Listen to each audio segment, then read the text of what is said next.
লাগায় টানায় রাখে। কথা বলেন ঠিক কিনা? ওই যুগের অর্ধজাহানের খলিফা খলিফাতুল মুসলিমিন উমরকেও মানুষ সাধারণভাবে চিনত না, দেখাও চিনতে পারত না।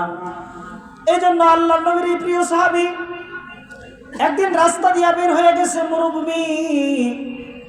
তার মনে চিন্তা হইল এখানে কিছু রাখাল মেষ বা বকরি চড়াচ্ছে, তাদেরকে একটু পরীক্ষা করি, তাদের অবস্থাটা কি। খলিফাতুল মুসলিমিন রাখালকে পরীক্ষা করার জন্য রাখালের কাছে গিয়া বলে, হে রাখাল ভাই, আমি একজন পথিক মানুষ, আমি ক্ষুধার্ত পিপাসিত।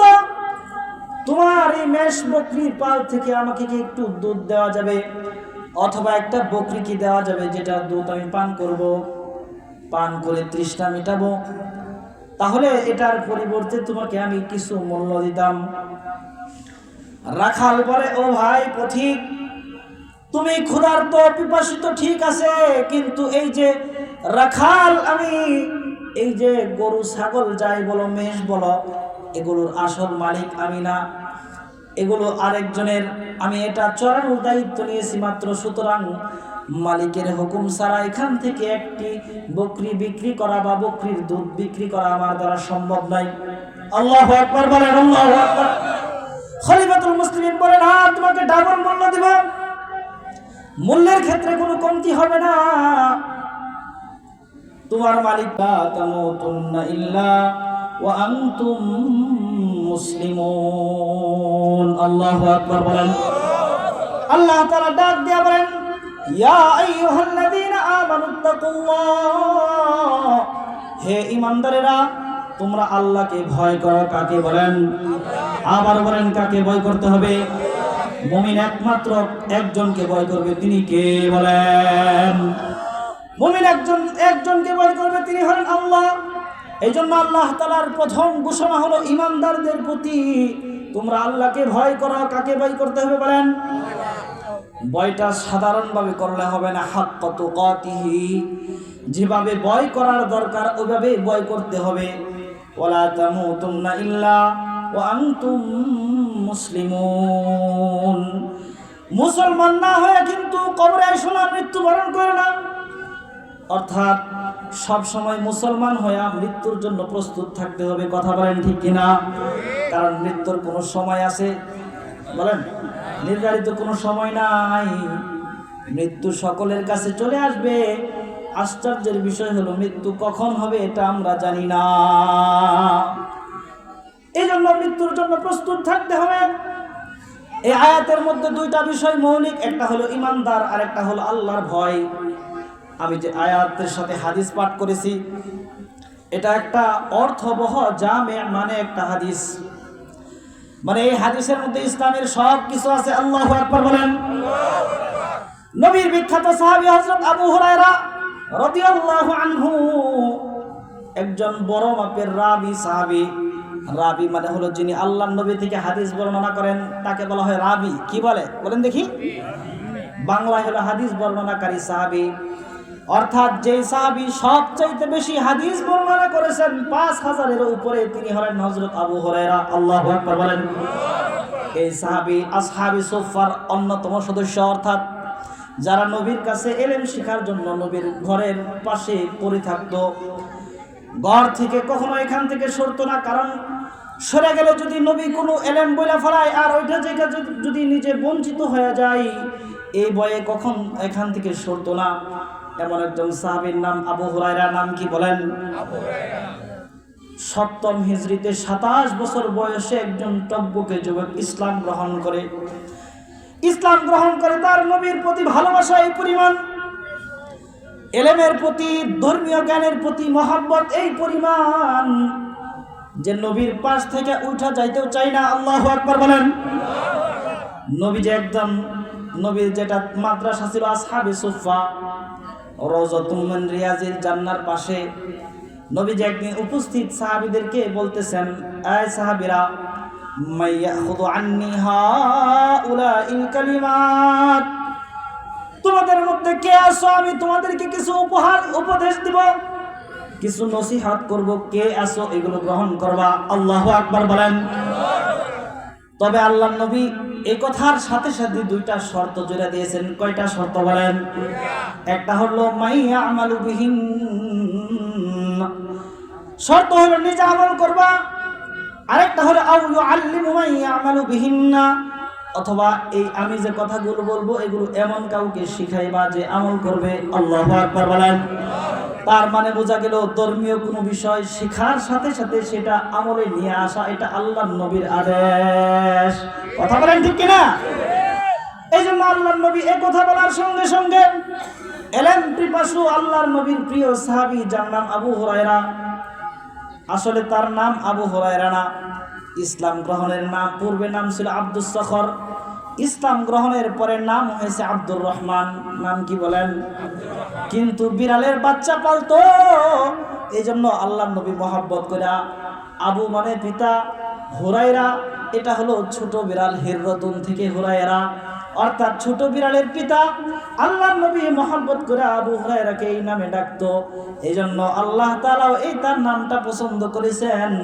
আব্দুর রহমান নামে আবু হুরায়রাকে কেউ চিনে না, সকলে আবু হুরায়রা নামে চিনে। এমন একজন সাহাবী, তিনি বললেন আল্লাহ নবী আপনি যে শর্ত দিয়েছেন, আপনি যে উপদেশ দিবেন এই উপদেশ আমি গ্রহণ করব। আল্লাহু আকবার। তিনি হাত উঠায় বললেন আনা ইয়া রাসূলুল্লাহ, আল্লাহ নবী আমি প্রস্তুত আছি। আল্লাহ তাআলার নবী কথা শুনে আল্লাহর নবী আখাযা বিয়াদি, আবু হুরায়রা রাদিয়াল্লাহু আনহু বলেন আল্লাহ নবী আমার হাত ধরলেন। আল্লাহু আকবার বলেন। ফাআদ্দা খামসান, গুনে গুনে 5টা নসিহত উপদেশ আমাকে দিলেন। গুনে গুনে কয়টা নসিহত দিলেন বলেন? কয়টা বলেন? 5টা উপদেশ আমাকে দিলেন। এবং 5টা উপদেশ যদি আপনারা শুনেন, নবী মুখ থেকে শুনেন নাই ঠিক, কিন্তু নবীর ওয়ারিসের মুখ থেকে শুনতেছেন। কথা বলেন ঠিক কিনা? যদি 5টা নসিহত আমল করতে পারেন, আপনার ঈমান আকীদা ঠিক হবে, দুনিয়ার সামাজিক জীবন, পরস্পর মানবিকতা, মহব্বত, ভালোবাসা ঠিক হবে, আপনার আত্মশুদ্ধি হবে, অর্থাৎ আপনার জীবনের সফলতা, পরকালের সফলতা এই হাদিস মানার দ্বারা সম্ভব। সুবহানাল্লাহ। তাহলে এমন একটি হাদিস শুনতে প্রস্তুত আছেন তো ইনশাআল্লাহ? প্রথম গুণ আল্লাহ নবী কি বলতেছেন? আল্লাহ নবী বলতেছেন ও আবু হুরায়রা, সাহাবীর নাম কি বলেন দেখি? কার হাত ধরে আছেন নবীজি বলেন? সাহাবীর হাত কিন্তু ছাড়ে নাই। কি বলেন? আমরা যখন গুরুত্বপূর্ণ কথা বলি তখন হাতে ধরে বলি কিনা? কথা বলেন, বলি কিনা? হ্যাঁ, যখন কোনো বিয়ে বাড়িতে বাবা মা তার সন্তানকে উঠিয়ে দেয়, তখন যে ছেলে জামাই আছে তার হাতে হাত ধইরা এরকম 2 হাত একসাথে করে বলে কিনা, বাবাজি আমার মেয়েটা বা আমার বোনকে আপনার হাতে উঠিয়ে দিলাম। কথাটার গুরুত্ব কম না বেশি বলেন দেখি? তার মানে কি, গুরুত্বপূর্ণ কথা বলার জন্য হাত ধরতে হয়, এটা একটা বাড়তি আন্তরিকতা। এটা আল্লাহর নবীও করতেন। হাত ধরে বলতেছেন ও আবু হুরায়রা, প্রথম নসিহত হইল ইত্তাকিল মাহারিমা তাকুন আবাদান নাস। যদি তুমি আল্লাহর কাছে প্রিয় বান্দা হতে চাও, কি হতে চাও বলেন দেখি? প্রিয় বান্দা। যদি আল্লাহর প্রিয় গোলাম হতে চাও, বান্দা হতে চাও, তাহলে আল্লাহকে ভয় করো। কাকে বলেন? আরো জোরে বলেন কাকে? আর আমি যে শুরুতে আয়াত পড়েছিলাম, এই আয়াতে আল্লাহ কাকে ভয় করতে বলেছেন বলেন? কথা বুঝেন নাই? কাকে ভয় করতে হবে? অর্থাৎ আয়াত এবং হাদিসের বিষয় এক। আয়াতেও আল্লাহ বলেন ইয়া আইয়ুহাল্লাযীনা আমানুত্তাকুল্লাহ, হে ঈমানদারেরা তোমরা আল্লাহকে ভয় করো। হাদিসের মধ্যেও নবীজি আবু হুরায়রা রাদিয়াল্লাহু আনহুকে বলেন ইত্তাকিল মাহারিমা তাকুন আবাদান নাস। আবু হুরায়রা, যদি আল্লাহর প্রিয় বান্দা হতে চাও, তাহলে আল্লাহকে ভয় করো। কাকে বলেন? এখন বুঝতে হবে বান্দা মানে কি। আমরা অনেকে বান্দা বান্দি কই না মানুষের উপহাস করে, কিন্তু কোরআনের ভাষায় বান্দা মানে কি? আল্লাহু আকবার, আল্লাহু আকবার। বান্দা মানে কি? বান্দা হলো মুমিনের প্রথম তবকা, মুমিনের প্রথম স্তর। 1 নম্বরে আছে বান্দার সিরিয়াল। আল্লাহু আকবার বলেন। এজন্য আল্লাহর নবী সাল্লাল্লাহু আলাইহি ওয়াসাল্লামকে আল্লাহ তাআলা বান্দা বলে সম্বোধন করেছেন। তুমি কোন দেশের প্রধানমন্ত্রী হও, প্রেসিডেন্ট হও, মিনিস্টার হও, এমপি হও, যাই হও, চেয়ারম্যান হও, মেম্বার হও, এই উপাধির আল্লাহর কাছে তেমন দাম নাই। কারণ আল্লাহর কাছে দাম আছে আব্দিয়তের, গোলামির। এজন্য আল্লাহ তাআলা তার প্রিয় হাবিবকে, গোলামকে বান্দা বলে কোরআনে সম্বোধন করেছেন। আল্লাহু আকবার বলেন। কারণ আল্লাহ তাআলার কাছে সবচেয়ে পছন্দের ব্যক্তি হলো মুহাম্মদুর রাসূলুল্লাহ সাল্লাল্লাহু আলাইহি ওয়াসাল্লাম। যেহেতু আল্লাহর নবী সবচেয়ে মহব্বতের, পছন্দের, এইজন্য ডাকটাও ওই সুন্দর ভাষা দিয়ে দিয়েছেন। যেমন তাবারাকাল্লাযী নাযালাল ফুরকান আলা আবদিহি লিয়াকুনা লিল আলামিনা নাযীরা। আল্লাহ বলেন, আমি ফুরকান অর্থাৎ কোরআন নাজিল করলাম আমার বান্দার প্রতি, যাকে আমি সুসংবাদদাতা এবং সতর্ককারী হিসেবে প্রেরণ করেছি। আল্লাহু আকবার। অন্য আয়াতে আল্লাহ বান্দার মর্যাদা বোঝানোর জন্য বলেন, সুবহানাল্লাযী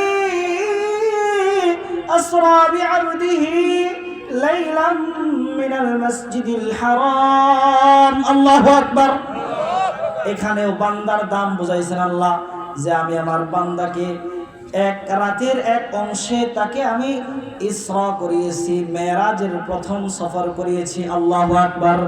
তাহলে বান্দা যেটা বলে আল্লাহর নবীকে সম্বোধন করা হয়েছে, এটার দাম কম না বেশি বলেন?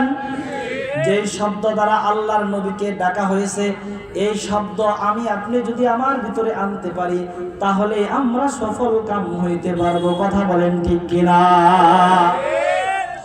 এই জন্য প্রথম গুণ হইল তুমি যদি আল্লাহর প্রিয় বান্দা হতে চাও, আল্লাহর প্রিয় গোলাম হতে চাও, তাহলে আল্লাহকে ভয় করো। এখন আল্লাহর ভয় কি? বহুত মানুষ আছে নামাজের কথা বললে বলে আল্লাহর ভয়ে মসজিদে যেতে পারি না, এমন লোক আছে কিনা বলেন? বহুত ছাত্র আছে দেখবেন চিন্তায় পড়াশোনা ভালো লাগে না, আছে কিনা বলেন? যেই ছাত্র বলে চিন্তায় পড়াশোনা ভালো লাগে না, সে কি আসলে ছাত্র না ফাঁকিবাজ? কথা বলেন। কারণ সে যদি সুচিন্তাশীল হইতো, চিন্তাশীল যদি হইতো, তাহলে সে আল্লাহর ভয়ে সে মসজিদে যাইতো, আল্লাহর হুকুম মানতো। কথা বলেন ঠিক কিনা? আল্লাহর ভয় এমন এক গুণ, যখন আপনার ভিতরে এই গুণ চলে আসবে, তখন আপনি দুনিয়ার আল্লাহর ওলি হয়ে যাবেন। আপনার দ্বারা নেক কাজ হইতে থাকবে, গুনাহ আপনি করতে পারবেন না। কারণ আল্লাহর ভয় এটা এমন এক গুণের নাম, যেটা সাহাবীদের মধ্যে ছিল। কার মধ্যে বলেন? আপনাদেরকে এক ঘটনা শোনাই, শুনতে রাজি আছেন? তাকওয়ার পরিবর্তনটা মানুষের মধ্যে কিভাবে আসে? যেমন খলিফাতুল মুসলিমিন হযরত উমরের নাম শুনছেন কিনা বলেন দেখি? বিখ্যাত একজন মানুষ ছিলেন, নবীর পরশে যারা স্বর্ণে পরিণত হয়েছে তাদের মধ্যে অন্যতম হযরত উমর রাদিয়াল্লাহু আনহু। তিনি যখন খলিফাতুল মুসলিমিন, ওই সময় তিনি সফরে বের হইতেন মাঝে মাঝে ছদ্মবেশে। এখনকার যুগের ছোট ছোট পাতি নেতাদেরকেও মানুষ চিনে, কারণ ফটো লাগায় টানায় রাখে। কথা বলেন ঠিক কিনা? ওই যুগের অর্ধজাহানের খলিফাতুল মুসলিমিন উমরকেও মানুষ সাধারণভাবে চিনত না, দেখাও চিনতে পারত না। এই জন্য আল্লাহ নবীর প্রিয় সাহাবী একদিন রাস্তা দিয়া বের হয়ে গেছে, মরুভূমি। তার মনে চিন্তা হইল, এখানে কিছু রাখাল মেষ বা বকরি চড়াচ্ছে, তাদেরকে একটু পরীক্ষা করি, তাদের অবস্থাটা কি। খলিফাতুল মুসলিমিন রাখালকে পরীক্ষা করার জন্য রাখালের কাছে গিয়া বলে, হে রাখাল ভাই, আমি একজন পথিক মানুষ, আমি ক্ষুধার্ত পিপাসিত। তোমার এই মেষ বকরির পাল থেকে আমাকে কি একটু দুধ দেওয়া যাবে? অথবা একটা বকরি কি দেওয়া যাবে, যেটা দুধ আমি পান করব, পান করে তৃষ্ণা মিটাবো? তাহলে এটার পরিবর্তে তোমাকে আমি কিছু মূল্য দিতাম। রাখাল বলে, ও ভাই পথিক, তুমি ক্ষুধার্ত পিপাসিত ঠিক আছে, কিন্তু এই যে রাখাল, আমি এই যে গরু ছাগল যাই বলো মেষ বলো, এগুলোর আসল মালিক আমি না, এগুলো আরেকজনের। আমি এটা চড়ানোর দায়িত্ব নিয়েছি মাত্র। সুতরাং মালিকের হুকুম ছাড়া এখান থেকে একটি বকরি বিক্রি করা বা বকরির দুধ বিক্রি করা আমার দ্বারা সম্ভব নয়। আল্লাহু আকবার বলেন, আল্লাহু আকবার। খলিফাতুল মুসলিমিন বলেন, তোমাকে ডাবল মূল্য দিব, মূল্যের ক্ষেত্রে কোনো কমতি হবে না। তোমার মালিক তো এখানে উপস্থিত নাই, সুতরাং কিভাবে দেখবে? রাখাল মানুষ এত বেশি শিক্ষিত না। রাখাল বলে, ইয়া হাদা ফাইনাল্লাহ, আল্লাহু আকবার। ওহে পথিক, তুমি আমার মালিকের বই দেখাচ্ছ, যিনি সব সময় আমার প্রতি দৃষ্টি রাখলে ওলা, সব সময় যিনি আমাকে দেখতেছেন তিনি কে বলেন?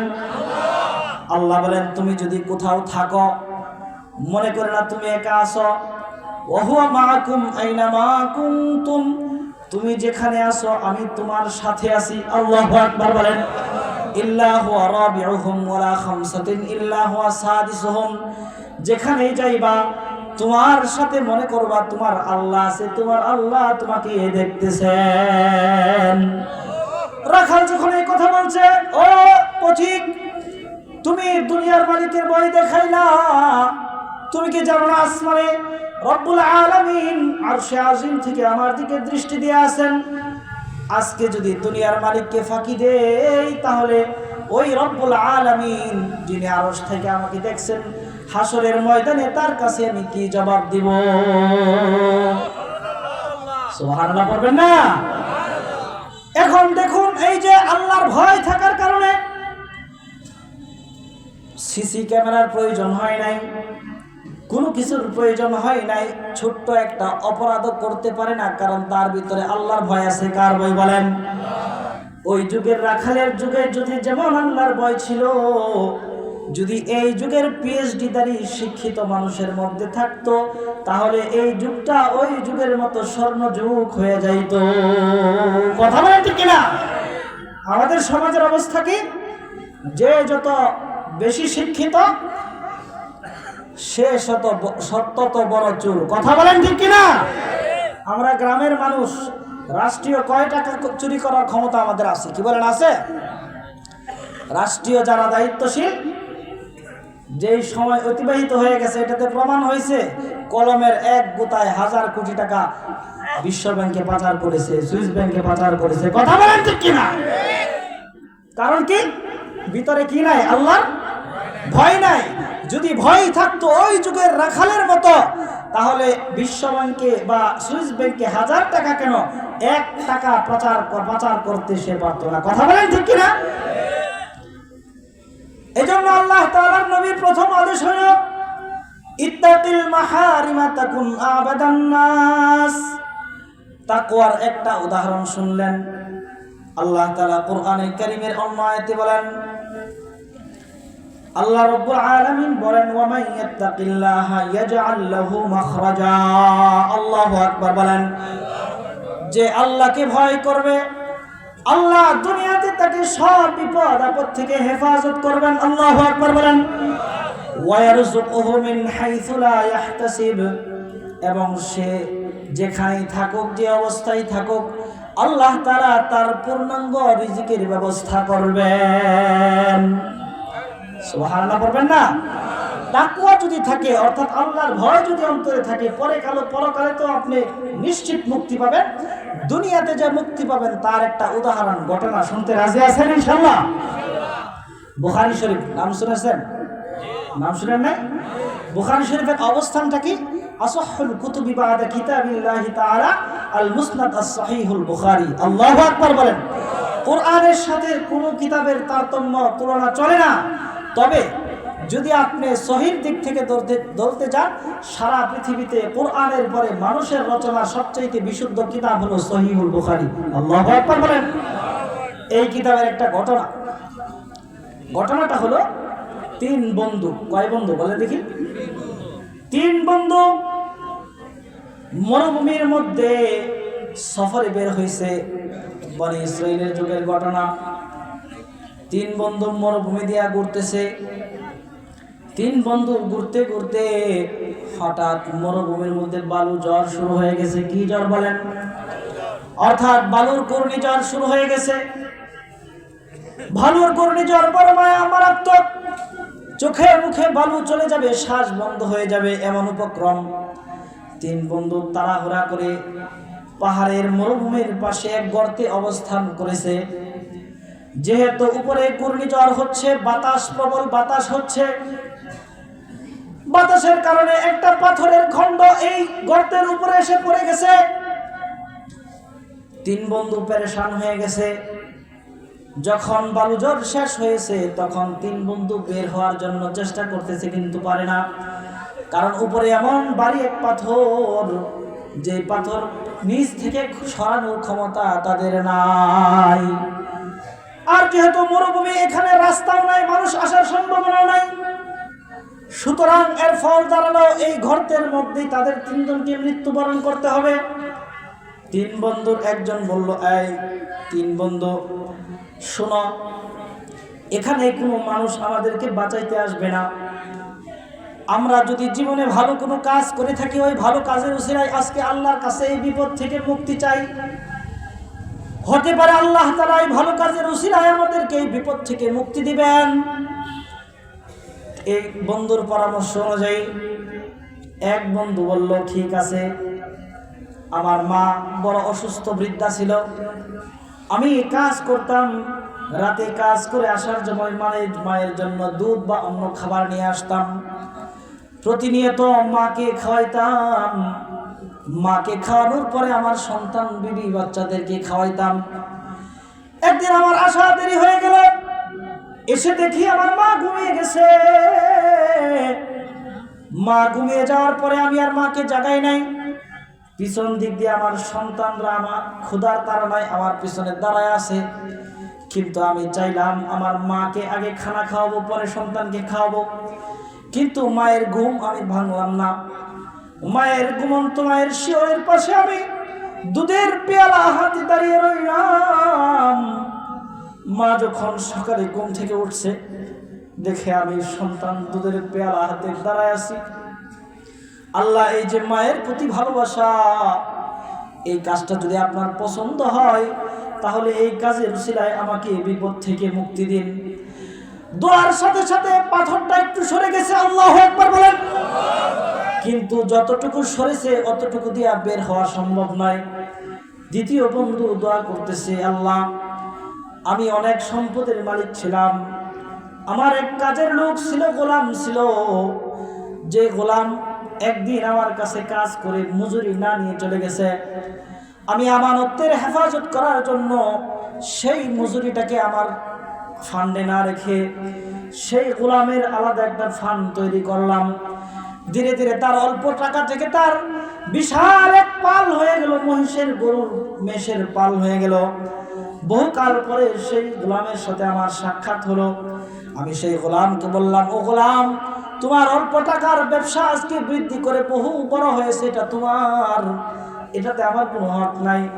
রব্বুল আলামিন এই যে আমানতদারি যেটা আমি দেখাইলাম, এই আমানতদারি যদি আপনার কাছে পছন্দ হয় তাহলে আমাদেরকে এই বিপদ থেকে মুক্তি দিন। দোয়ার সঙ্গে সঙ্গে পাথরটা আরেকটু সরে গেছে। এতটুকু দিয়ে বের হওয়া সম্ভব নয়।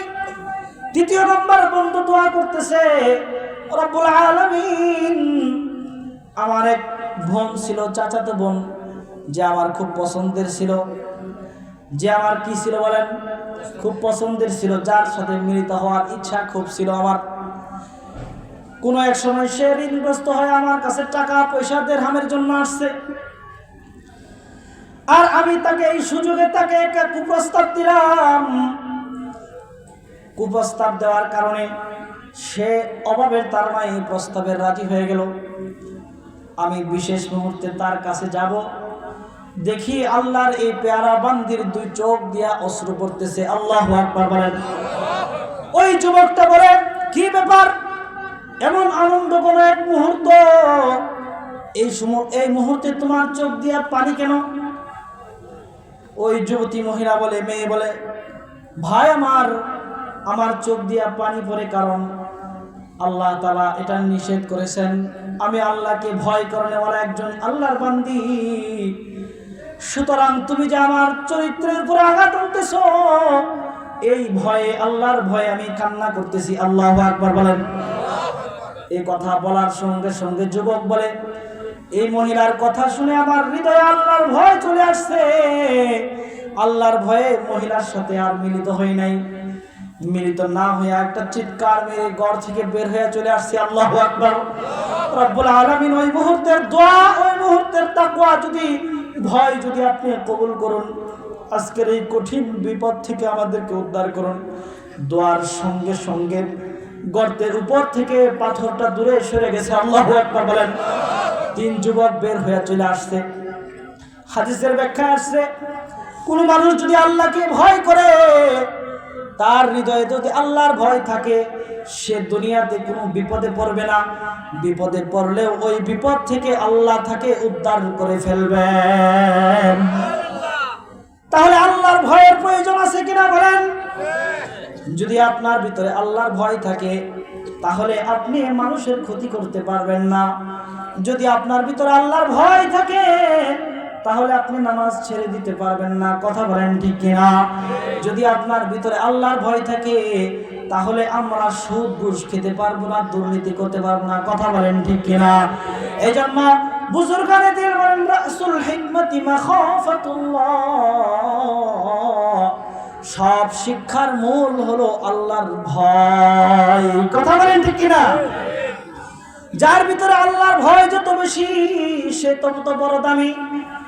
কারণ আমরা দুনিয়াতে মানুষকে পিএইচডি দেখে মূল্য দেই। কথা বলেন ঠিক কিনা?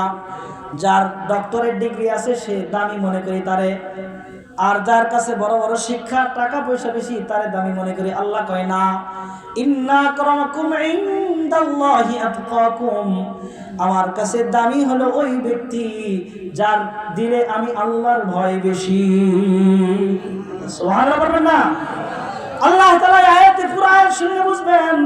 আল্লাহ বলেন, ইয়া আইয়ুহান নাস ইন্না খলাকনাকুম মিন যাকারিন ওয়া উনসা ওয়া জাআলনাকুম শুউবা ওয়া ক্বাবাইলা লিতাআরাফু ইন্না আকরামাকুম ইনদাল্লাহি আতকাকুম ইন্নাল্লাহা আলীমুন খাবীর। আল্লাহু আকবার বলেন। আল্লাহ বলেন, ও মানব সকল, তোমাদের বংশ আমার কাছে গ্রহণযোগ্য না। কি না বলেন? বংশ গ্রহণযোগ্য না। কে চৌধুরী বংশ, কে মন্ডল বংশ, কে তালুকদার বংশ, কে খন্দকার বংশ, এটা আমার কাছে গ্রহণযোগ্য না। কার বংশগত অভিজাত এটা দেখার বিষয় নয়। দেখার বিষয় হলো যার হৃদয়ে আল্লাহর ভয় আছে, সেই আমার কাছে সবচেয়ে দামি।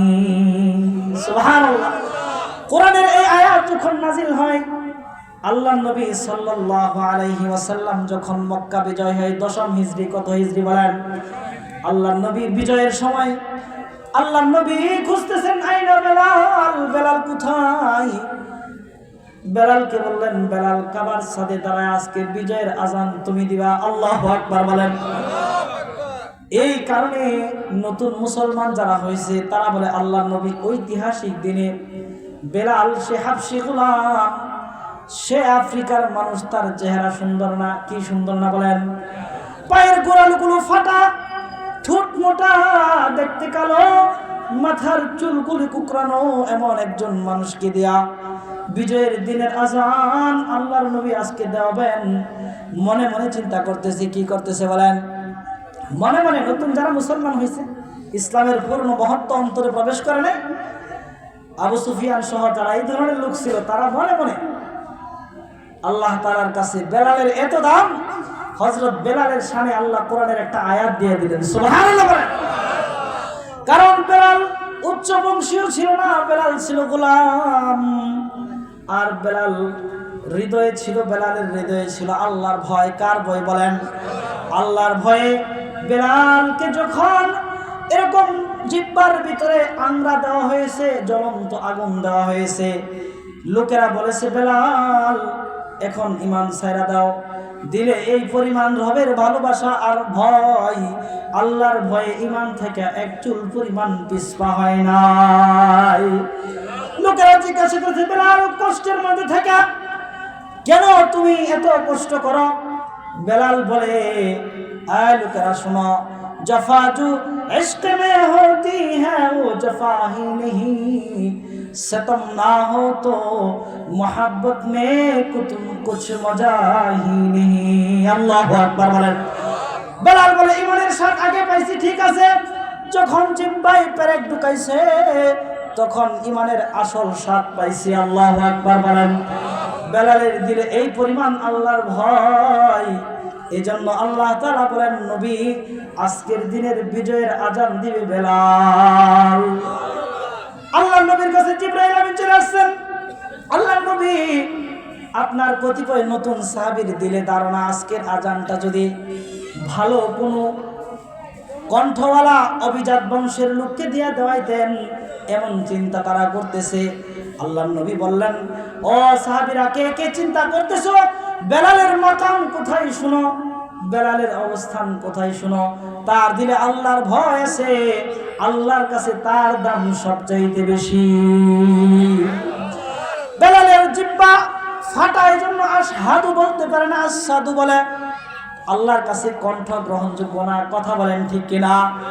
চেহারা সুন্দর গ্রহণযোগ্য নয়, আল্লাহর কাছে গ্রহণযোগ্য হলো আল্লাহর নবী বলেন, ইন্নাল্লাহ তাআলা লা ইয়ানজুরু ইলা সুওয়ারিকুম ওয়া আমওয়ালিকুম ওয়ালাকিন ইয়ানজুরু ইলা কুলুবিকুম ওয়া আমালিকুম। আল্লাহু আকবার বলেন। আল্লাহর রাসূল বলেন, আল্লাহ তাআলা তোমার সম্পদ বাহ্যিক সুরত দেখেন না, আল্লাহ দেখেন তোমার অন্তরের অবস্থা এবং আমলের ধরন। আল্লাহু আকবার। এজন্য এক কবি বলেন, রাহ গিয়া রসমে আযা রূহ বেলালি না রহি, ফলসফা রাহ গিয়া তালকিন গজালি না রহি। আল্লাহু আকবার বলেন। আজান রয়ে গেছে, কিন্তু বেলালের আজানের মতো আজান নাই। কারণ বেলাল খালি মুখে আজান দিলে ওই আজান আরশে আজিমে পৌঁছা যাইতো। কারণ বেলালের দিলে ছিল কার ভয় বলেন?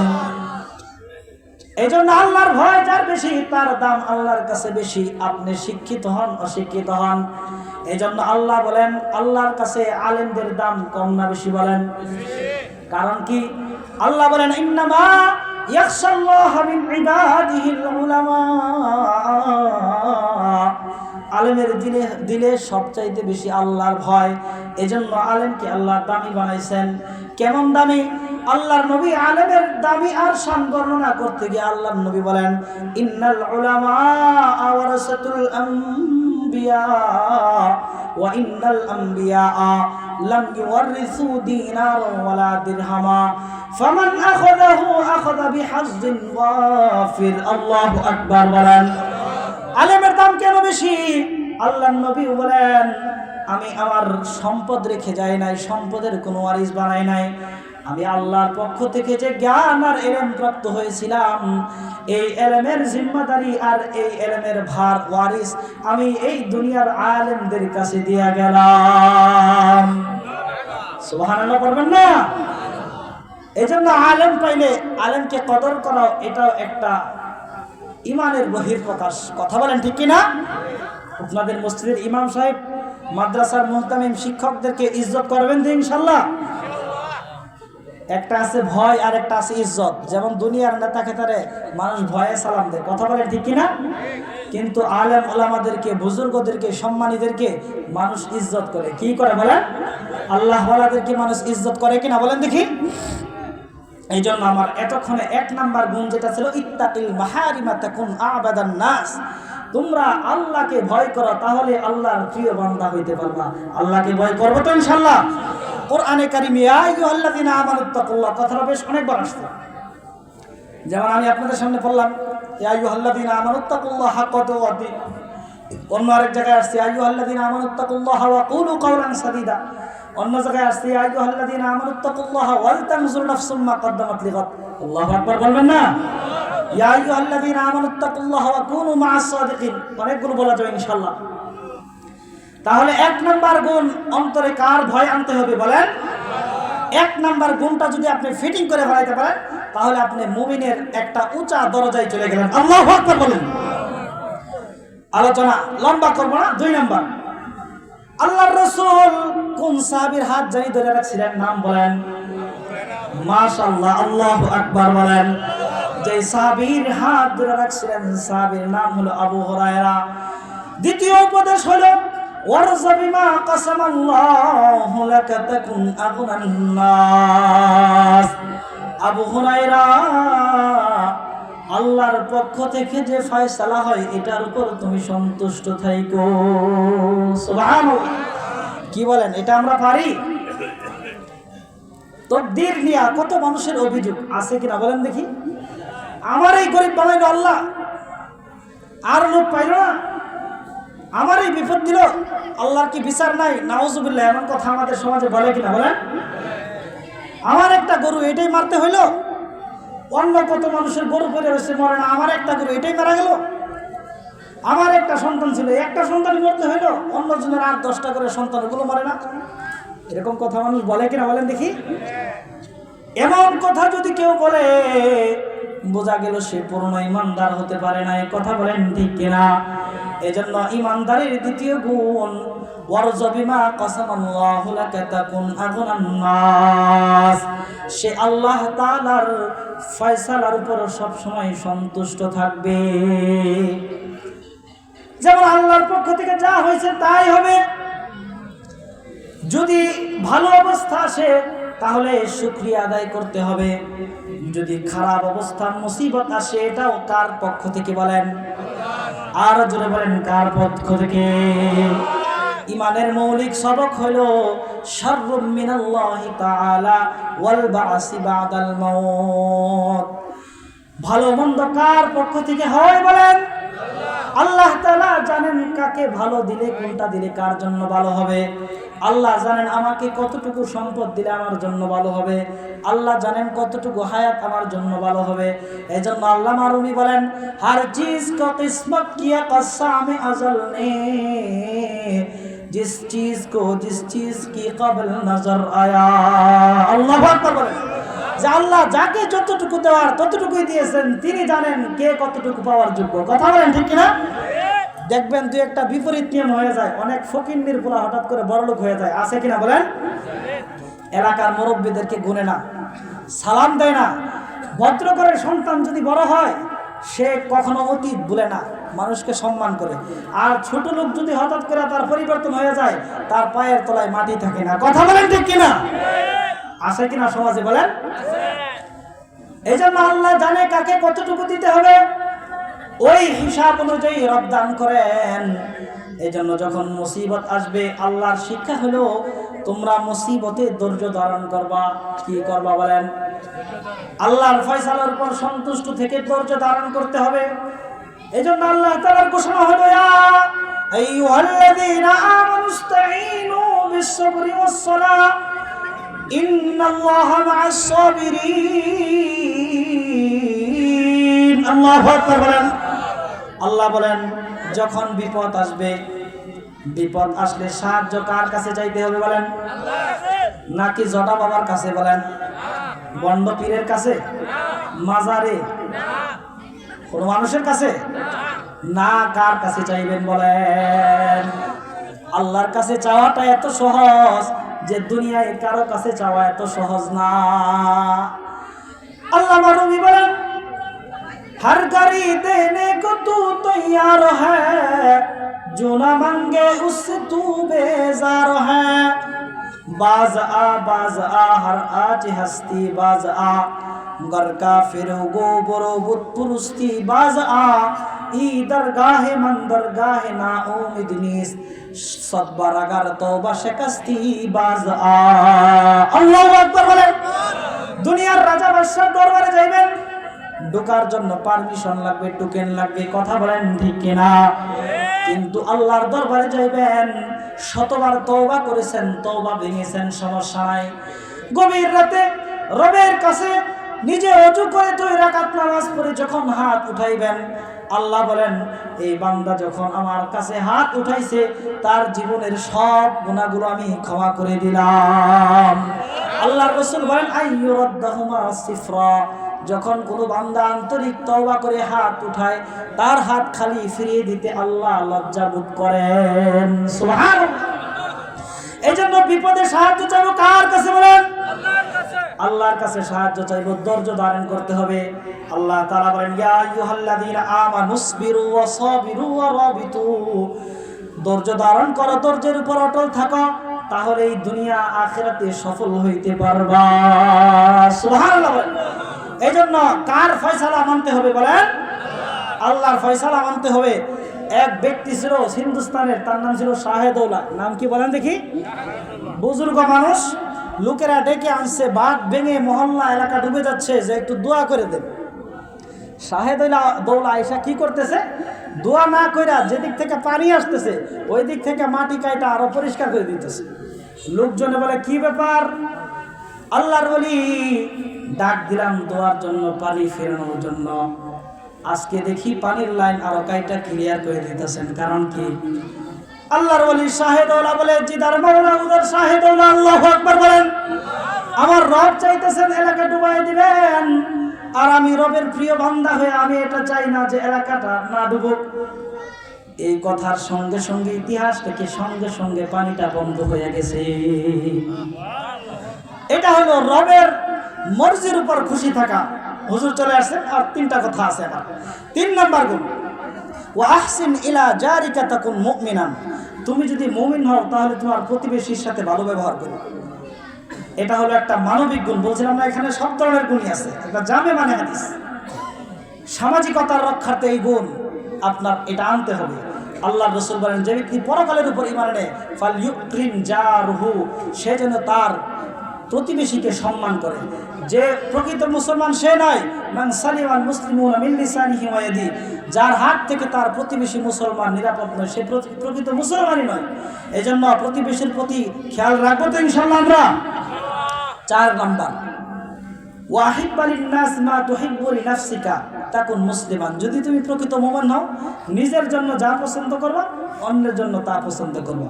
কি বলেন, এই ক্ষেত্রে কি আমরা 100% ঠিক আছি বলেন? কথা বলেন, ঠিক আছি? ঠিক থাকবো কি? নিজে বাইসা বাইসা ভালো জিনিসটা নেই, আরেকজনের জন্য মন্দটা রাখি। কথা বলেন, ঠিক কিনা? যতক্ষণ পর্যন্ত ভিতরে এই গুণ না আনতে না পারবেন, ততক্ষণ পর্যন্ত হাদিস অনুযায়ী আপনি প্রকৃত মুসলমান হতে পারবেন। 5 নাম্বার গুণ, লা তুকসিরু যিহক ফা ইন্না কাসরাতাজ যিহকি তুমিতুল কলব, কঠিন একটা কথা, হাসবা কম, বেশি হাসলে মানুষের অন্তর মরে যায়। কি মরে যায় বলেন দেখি? আল্লাহর কোরআনে আল্লাহ বলেন, ফালইয়াদহাকু কালিলান ওয়ালইয়াবকু কাসীরা, হাসো কম, কাঁদো বেশি, কারণ আমাদের জীবনে হাসি বেশি, কান্না কম। হাসির জন্য কত জায়গায় গেলাম, যাদের টাকা আছে তারা আমেরিকা যায়, লন্ডন যায়, সিঙ্গাপুর যায়, যাদের টাকা কম তারা কক্সবাজার যায়, সিলেট যায়, বান্দরবন যায়। কথা বলেন, ঠিক কিনা? খুশির জন্য, হাসির জন্য। কিন্তু আল্লাহর নবী বলেন, বেশি কাঁদো, কারণ কাঁদলে দিল পরিষ্কার হয়। এই কান্না রবের পছন্দের, কারণ আল্লাহর রাসূল বলেন, হুররিমাতিন নারু আলা মান বাকাত মিন খাশিয়াতিল্লাহ, আল্লাহর ভয়ে যে কান্না করে আল্লাহ তাআলা পছন্দ করে, আর তাকে জাহান্নামে দিবেন না। এজন্য এখন থেকে কান্না করার অভ্যাস করবো তো ইনশাআল্লাহ? করবো তো ইনশাআল্লাহ? কান্দি আমরা, টাকা হারাই গেছে, বাবা মরে গেছে, মা মরে গেছে, কান্দি, কিন্তু কানতে হবে আল্লাহর ভয়ে, নবীর প্রেমে। কিসে? এই 2 কারণে। কয় কারণে বলেন? আল্লাহর ভয়ে, নবীর প্রেমে পরে কাঁদতে হবে। এই কান্নায় আপনার নাজাতের কারণ হবে। কথা বলেন, ঠিক কিনা? এই জন্য কাঁদবো বেশি, রাতে উঠবো, এটা দোয়া করবো। আল্লাহ তাআলা বলেন, তাতাজাফা জুনুবুহুম আনিল মাদাজি'i ইয়াদউনা রাব্বাহুম খাওফান ওয়া তামাআ, আশা এবং ভয় নিয়ে যে গভীর রাতে নিজের বিছানা ত্যাগ করে আল্লাহকে ডাকে, আল্লাহ তাআলা তার সহায় হয়ে যান, তার দোয়া আল্লাহ কবুল করে নেন। আল্লাহু আকবার। দোয়া করবেন, ওয়াল্লাযীনা ইয়াকুলুনা রাব্বানা সরিফ আন্না আযাবা জাহান্নাম, আল্লাহ আমাদের থেকে জাহান্নামের আগুন হটায়া দেন, কারণ জাহান্নামের আগুন আমরা সহ্য করতে পারবো? ক্ষমতা নাই। এই জন্য 5 গুণ সংক্ষিপ্ত করে বলে দেই। 1 নাম্বার, আল্লাহকে ভয় করবো। কাকে বলেন? 2 নাম্বার, কি বলছিলাম? আল্লাহর ফয়সালার উপর সন্তুষ্ট থাকবো। 3 নাম্বার প্রতিবেশীর সাথে ভালো ব্যবহার করব। 4 নাম্বার নিজের জন্য যেটা পছন্দ করব আরেক মুসলমান ভাইয়ের জন্য ওইটাও পছন্দ করব। 5 নাম্বার, 4 নাম্বার গেল, 5 নাম্বার আল্লাহর ভয়ে কান্না করব। পারবো তো ইনশাআল্লাহ আমরা? ওই যে আল্লাহর নবী আবু হুরায়রাকে 5 নসিহত করলেন, আমি আল্লাহর নবীর পক্ষ থেকে আপনাদের কাছে 5টা নসিহত নকল করে দিলাম। আল্লাহ আমাকে সহ আপনাদের সকলকে এই 5 কথার উপর আমল করে জীবন, পরকাল জীবন, ইহ জীবনকে সুন্দর করার তৌফিক দান করুন, বলুন আমিন। আল্লাহ তাআলা সকলকে তৌফিক দান করুন, বলুন আমিন। হুজুর চলে আসছে, তখন বসে রাখার জন্য হুজুরের কাছে ক্ষমা চাচ্ছি। আল্লাহ তাআলা আমাদের সকলকে ক্ষমা করুন। ওয়া আখিরু দাওয়ানা আলহামদুলিল্লাহ।